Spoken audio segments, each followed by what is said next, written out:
Manus's children, and Manus loved his children, even if it looked like he abandoned them when he left for New Londo. So there we have it, another symbol of Velka's family surrounding her tomb. So let's just nestle in this coffin and wait. Notice that this coffin is open and is empty. Different to Gwendolyn's coffin, which has a body in it, but it has been smashed open. Different to Manus's coffin, which has been sealed shut neatly.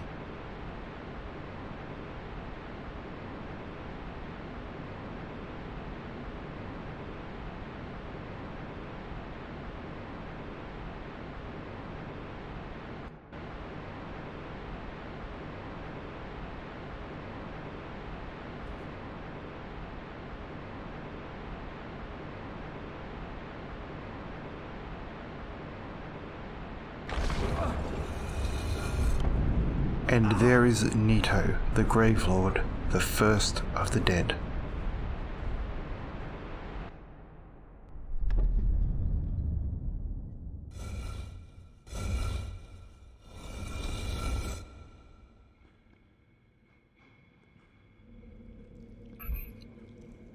And here we are deep within the underworld, below the Tomb of Giants, below the Catacombs, below Filing Shrine.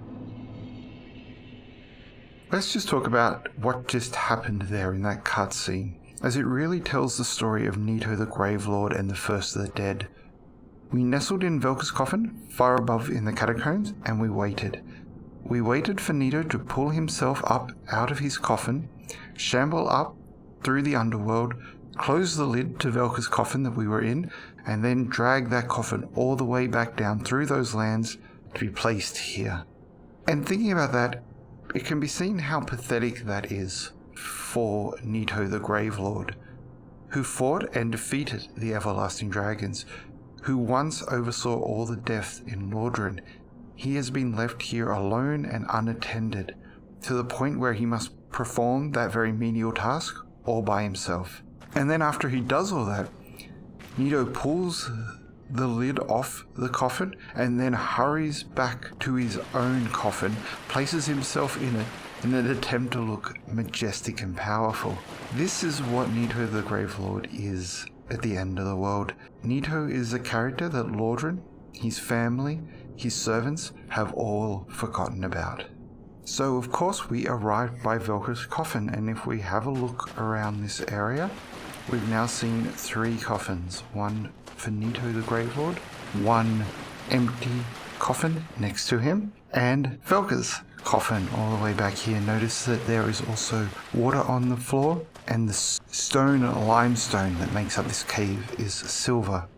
And so putting all that together, we can see that the coffin next to Nito's is Priscilla's, which we've discussed before, the fact that she was married to Nito by her father, Seth the Scaleless. And as we talked about quickly when we found the Great Scythe, Nito loved Priscilla very much, and he also loved his stepdaughter Velka, who came with Priscilla from Anor Londo. And so he gave them part of his Lord Soul to make both of them gods.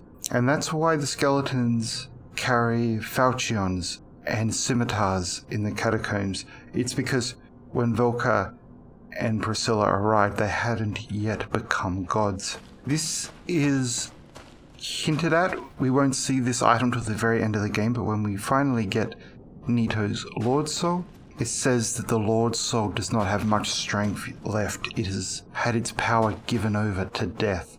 And that is what Priscilla is. Priscilla is the antithesis to life. She is death incarnate. And that is why Gwyn prized her so highly. So also notice that there are only 3 coffins in this room, and that is to tell us that Gwendolyn does not come along till later, till after Gwyn has destroyed Astora. Even though he is part of Rhea of Tharalin's storyline, but the reason he is represented in that is because that storyline actually represents that family's descent into darkness. And now we will become a member of the Gravelord Servants.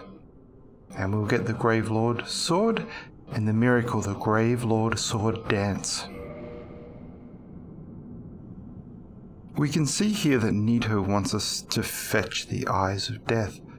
These Eyes of Death we found on the basilisks in the ruins of Astora, and those basilisks were the children of the Gaping Dragon. Now, why does Nito want these items specifically, and how does that relate Nito to the Gaping Dragon is a topic that we will be getting to later. We just don't have all the information we need yet to discuss that relationship. What I'd like to discuss now, though, is what is Nito, what is his motivation, and why is he still here recruiting members to his covenant?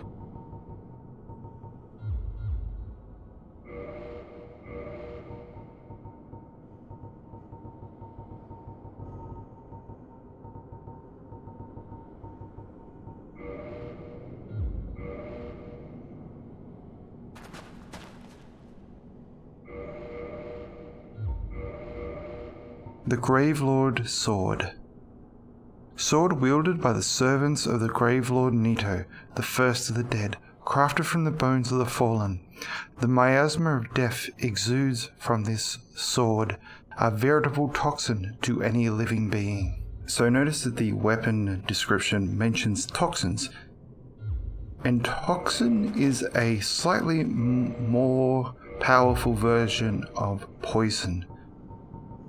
While poison will sap you slowly of health, toxin will deplete your health at a very rapid pace and kill you almost immediately. And this is important when figuring out the link between Priscilla, Velka, and Nito. As toxins comes from Nito, a slightly watered down version of that poison is found in the ruins of Astora, Velka's city. Velka got that poison from somewhere. Those rats have a poison for a reason. It's linking Velka to Nito. The purple moss clump. Poison can be exacerbating, so be certain to carry the needed quantity of these moss clumps when destined for an afflicted area. Now notice here with the purple moss clump that the colors of the flowers are purple and black. The colors of Velka. The blooming purple moss clump. Moss clumps without a flower are useless against toxins, and a lack of these moss clumps could lead to an early demise. Notice that the flowers are white, representing Priscilla. This goes to show that Velka was interested in mediating poison, while Priscilla was charged with mediating toxins. And this goes to what the two did here in the Catacombs. The harvesting of the dark, harvesting of humanity so that it could be fed back into the first flame so that the cycle of life could continue. The creation of life from the dark and making sure that the dark did not consume the world. And this goes to what happened in Astora as well. The difference between Velka's job in the Catacombs and Velka's role as Queen of Astora was that in Astora she did not have to wait for the citizens to die. She could extract it when she chose. And that's what she did to sinners, though it's also what she did to the innocent as well by the end, by the downfall. But returning to Nito, what is it Nito wants, and what does it mean to be a Gravelord Servant? Nito is the last of the great lords, and as such he wants his age. Gwyn got his age of fire, and as we've discussed before, the Witch of Izalith created a chaos flame, and she got an age of chaos with that. And Nito, just like those lords, wants the world to represent him, wants the world to be just like him. He wants the world to be dead. Now that may seem a little terrifying to some people, but to Nito, the reason he wants everybody to be dead is so that everybody is equal. Because once everybody is equal, in his eyes, there will be no more suffering. And there has been a lot of suffering in Lordran. Because of the acts of the living, because of the acts of the sinners, who committed the sin of avarice. Notice here we have two miracles, the Tranquil Walk of Peace and the Gravelord Sword Dance. The Tranquil Walk of Peace has a faith requirement of 18. I cannot cast this spell unless my faith is at least 18. The Gravelord Sword Dance does not have that requirement. And this goes to Nito's motivation and also his power. He is an actual god and he has given you a miracle directly. And this design goes to what motivates Nito and his power. There is no requirement because Nito's Lord Soul is actually powering this spell. This is an actual miracle and therefore requires no effort from the caster. And Nito has given that to us because we have entered a covenant with him. We have become devoted to his cause. This is how the miracles were meant to work in Lordran before the caster became a proxy for a faded power. And Nito gives this to anyone who is willing to be loyal because he sees all things as equal. Now this may seem like a huge leap, but it is also backed up with the design of the Gravelord Sword. When you go to reinforce the Gravelord Sword, you don't use ordinary Titanite. You have to use the Demon Titanite to reinforce it. The Demon Titanite is used only for weapons that have been created from a soul. That is, if we took the Moonlight Butterfly and turned it into a weapon, we would need to use the Demon Titanite to reinforce it. The Gravelord Sword requires the same Titanite, and that is because this Gravelord Sword has been created from Nito's Lord Soul. He has given you the gift of divinity because you were willing to pledge yourself to his cause. When Gwyn goes to give out pieces of his Lord Soul, he does so to the people he chooses. He has an order. He has people that he respects and those that he does not. And he gives out his power to reflect that order. The Witch of Izalith doesn't give out her power at all. She keeps it for herself, believing that if other people want her power, they should come and get it. And by comparing Nito and how he acts to Gwyn, we can see their differences in philosophy. Gwyn gives his power to the 4 great leaders of New Londo, so they can keep his order, his way. By contrast, Nito looks like a more gregarious character. Seath the Scaleless is forced to take Priscilla out of Londo to keep her away from Gwyn, and Nito accepts Priscilla and Velka into his home. And when he does, he treats them like his own family, and he gives them, these strangers, parts of his Lord Soul. And that isn't a completely selfless act. Priscilla and Velka give Nito something he had always wanted but could never have, and that is a family. And he does love his family deeply. He loves Priscilla and he loves Velka. And bringing something forward from Dark Souls 2, this is what we're seeing in the cutscene right before we go into battle with the Rotten. In that scene, we see the Rotten standing over a figurine of a girl smashed in two, and we see the Rotten trying to put that figurine back together. And that is Nito in the Catacombs trying to put Velka back together. And the Rotten also represents Velka's actual father, who also tried to put Velka back together. But at the end of that scene, the figurine breaks and the Rotten is enraged. And that is because Velka is broken and she cannot be fixed. Now all this may seem odd because this is the covenant where I am giving over an eye of death. I am giving over the remains of a child, the child of the Gaping Dragon, the symbolic children of Velka and Menace. But when we think about that, what is it that we're actually giving up when we hand over that eye? What we're handing over are the remains of the dead, the remains of the children who continue to exist in Lordran and who continue to suffer. What Nito wants is to bring those children in to be part of his family, and he wants that as well from the people that get caught up in the bane of the Eye of Death. The Eye of Death.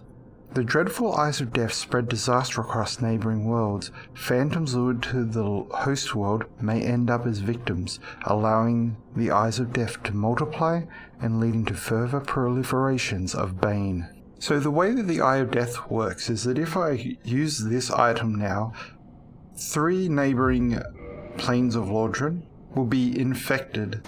They will have new monsters spawned in their areas.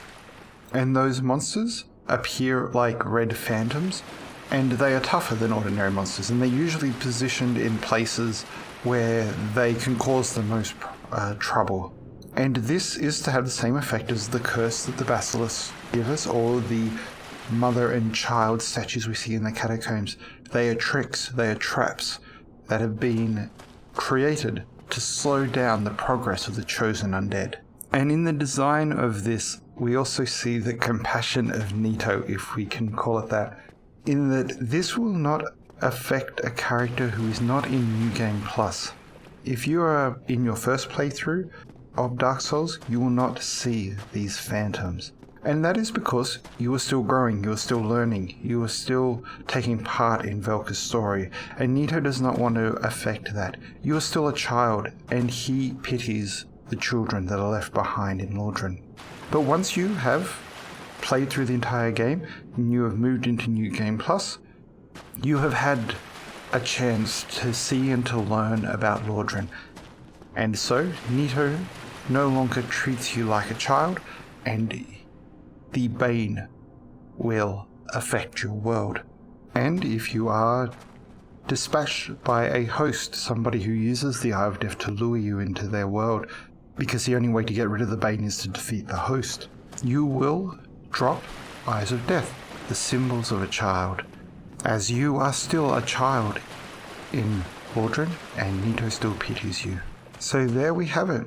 Nito the Gravelord, the most compassionate of the 3 lords, the one who wishes all to join him in death. The husband of Priscilla, the Dark Moon Goddess, and stepfather of Velka, the Goddess of Sin, who gave them both the power to be gods by giving them part of his Lord's soul. And now he oversees the Covenant, the Gravelord Servants, and their job is to go out and to slow the sinners and protect the children of Lordran. Now Nito's realm is represented in the Undead Burg, and it is the first section of the Undead Burg, behind the barrels that you need to roll through, and there are a series of drops. And in that area we find something very interesting, and that is the rubbish. Rubbish with no value. Who in their right mind would bother carrying this around? Perhaps you need help.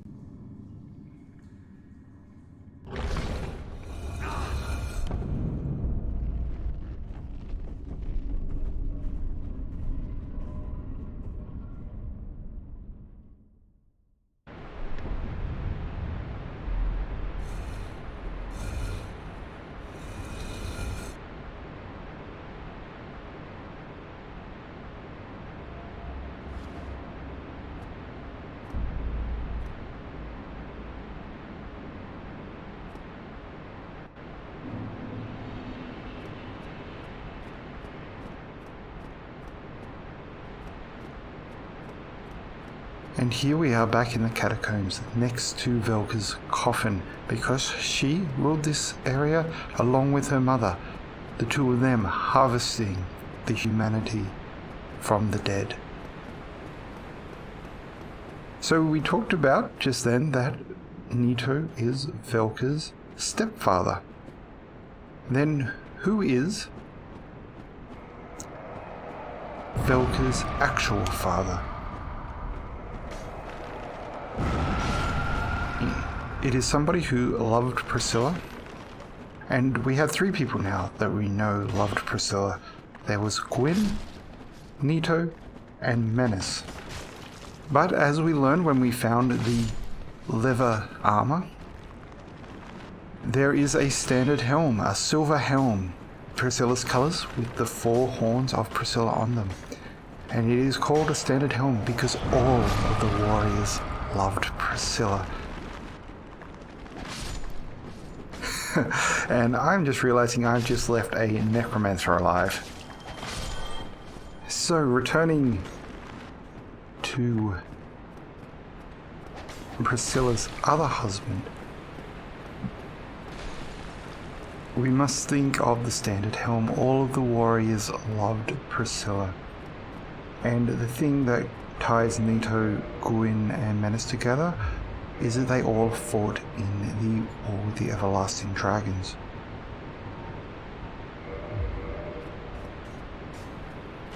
Another character who was also in that war was Havel the Rock, and he is the actual father of Velka, Goddess of Sin. And that's why Havel the Rock's grave is so well tended in Firelink Shrine. It's because somebody in Lordran still wants to remember Havel the Rock, still loves Havel the Rock, and that is Velka, his daughter. Velka feels very sorry for her father, and that is why we saw the proud knight grabbing onto the dress of the mother with child in the grave next to Gwyn's. That was Havel the Rock desperately trying to hold on to his family, onto Priscilla and onto Velka. But Havel the Rock is unfortunately a bumbling Sir Onion. And so Seath is able to take Priscilla from Havel the Rock and give her to Nito, the Gravelord, along with his child, Velka. And this is why images of Havel the Rock appear in strange places all throughout the Dark Souls games. It's because Havel the Rock is Velka's father, and she tries to, as best she can, hold him in some esteem. Try not to make him look as bumbling as he was. So we have a very puzzling picture here. We have Priscilla, the Dark Moon Goddess, who is the daughter of the Witch of Izalith and Seath the Scaleless, who has a child with Havel the Rock, who then seems to be courted by Gwyn, who is then married off to Nito the Gravelord, all the while being chased by Gwyn's blacksmith, Menace. What is it about Priscilla that makes her so adored? And why does Seath the Scaleless fear Gwyn's advances with Priscilla? This comes down to the nature of Priscilla. What does it mean to be the Dark Moon Goddess? And this is surmised by an ability that is described at the very end of the game.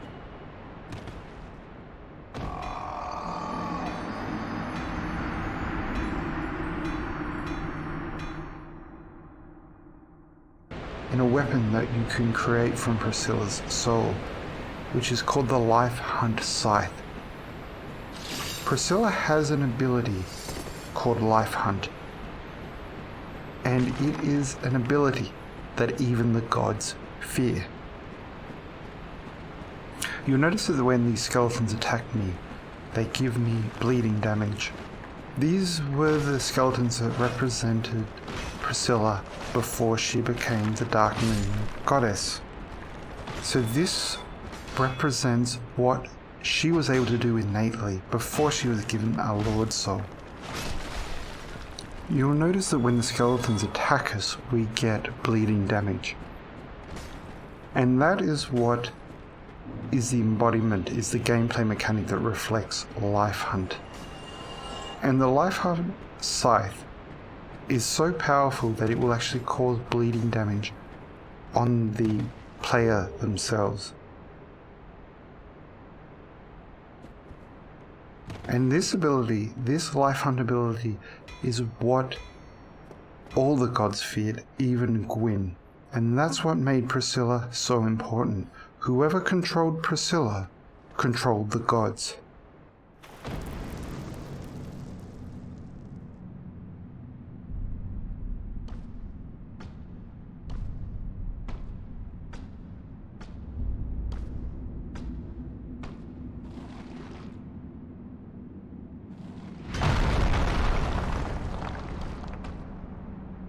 Be gone with you. You spoil my focus.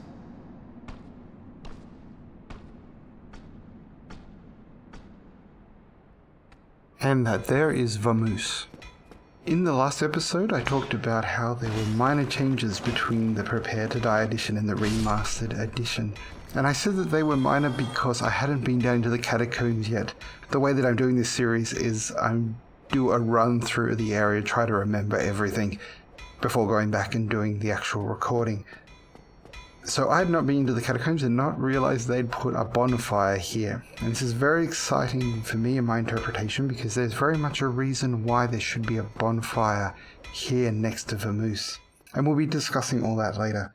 But I just wanted to point this out now because for me, this is more than just an extra bonfire to make this area slightly easier for people, I suppose. Personally, I think this bonfire is a bit of a trap.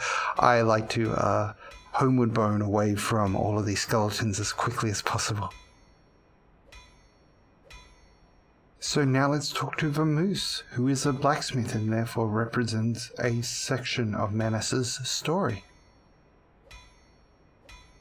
So if you've played the game and you've gone toe-to-toe with Menace, if you look at his visual design, you've probably realized that Menace by the end has had a pretty hard life, and that's what Vamoose is representing here. He is representing Menace in his final state. Here he sits, buried, alone, hammering at nothing, just as Menace still hammers at nothing somewhere. Menace is undead, and so he is somewhere in Lordran, but who knows where. What's that then? Need some smithing? Then produce me some wares. And so here we can see how this is Menace at the end of his life. Remember that when we went to Andre of Astora and asked him to modify weapons for us, he was unable to until we were able to find the special flames for him. But here Vamoose is different. He is able to ascend weapons for us without any extra flame. He already has power. This is Menace when he already has become a god in New Londo after Astora was destroyed. And now we're going to talk to Vamoose, and just notice how antisocial Vamoose is as we talk to him. This represents Menace at the end of his life, and compare that to Andre of Astora in the old church in the woods and how happy and joyful he is. Not to chit-chat. I've told you, I'm here for the trade, not for the talk. Enough with your presence. It disturbs me. Well, you are a persistent one, are you not? But I'm afraid I'm a mere blacksmith. It's just me and my trade. I would be of no help to a righteous warrior such as yourself. I've told you I have nothing to discuss. If I have anything to offer, it's my smithing and nothing more. I'd be of more help with that ember from New Londo, of course. It's a shame the whole place was flooded. And finally, Vamoose tells us that he wants a flame, an ember from New Londo. So we'll have to go and get that flame for him.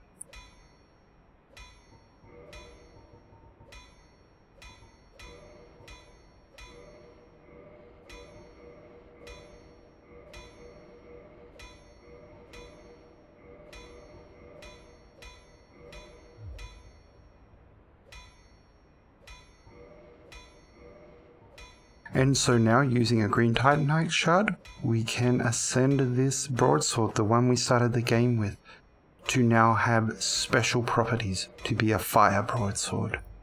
That'll be all, then be gone with you. You'll spoil my focus.